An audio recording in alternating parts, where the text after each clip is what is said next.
இல்ல அவரோட ஒஸ்டான பீப்புள்லாம் உள்ள இருக்காங்க. இப்ப உள்ள வருவோம் அதுக்கு. இல்ல என்னால இதை ஏத்துக்க முடியாது. அவர்தான் ஒஸ்ட்னா யாருமே என்னால ஏத்துக்க முடியாது. இல்ல இல்ல அவரோட ஒஸ்டான பிஹேவியர்ஸ் அவரோட பிக் பாஸே இவ்வளவு கோவப்படுறத நம்ம எப்பதான் பார்த்திருக்கோம். அவரோட ஒஸ்டான பிஹேவியர்ஸ் எந்த சீசன்லயாவது மைக்க மாட்டுங்க மைக்க எடுத்து போடுங்க, மைக்க மறந்துட்டீங்கன்னு தான் நம்ம சொல்லியிருப்போம். மைக்க மூடி மூடி பேசுறாங்க.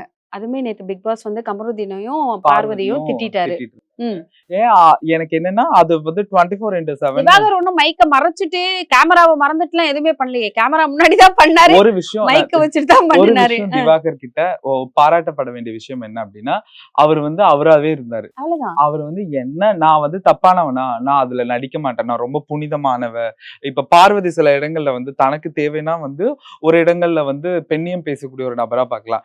இன்னொரு இடத்துல நேத்து நடந்த சண்டையில பாத்தீங்கன்னா கமருதினிக்காக வந்து ரொம்ப ஒரு மாதிரி கமருதினை ப்ரொடெக்ட் பண்றது ஒன் சைடா போற மாதிரியான விஷயங்களை பார்க்கலாம். ஆனா இது வந்து திவாகர் அவர்கிட்ட இல்லவே இல்லை. அவர் வந்து நான் இப்படிதான்டா, நான் இப்படித்தான், அதுல என்னோட இதுல வந்து எந்த மாற்றமும் இல்லை அப்படின்ற மாதிரி தான் நம்ம வந்து திவாகர் கலையரசன் ஒருத்தர் இருந்தாரு. அவரையுமே வந்துட்டு நிறைய பேசினாங்க.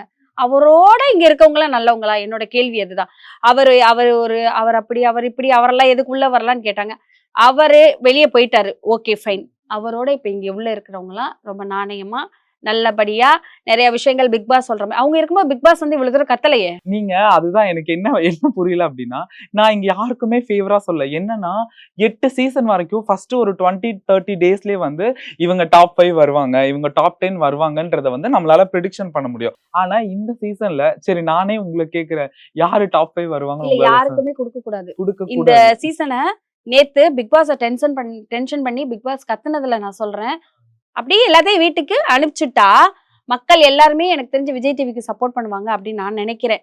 ஏன்னா வந்துட்டு இவ்வளவு தூரம் அவரே சொல்லிட்டாரு, ஒழுக்கம் இல்லாம இருக்கலாம், இவ்வளவு கீழ்த்தரமா இருக்கக்கூடாது, இவ்வளவு சுத்தமா ஒரு ஒழுக்கம்னா என்னன்னே தெரியாத அளவுக்கு நீங்க இருக்கிறீங்க அப்படின்னு சொல்றாரு.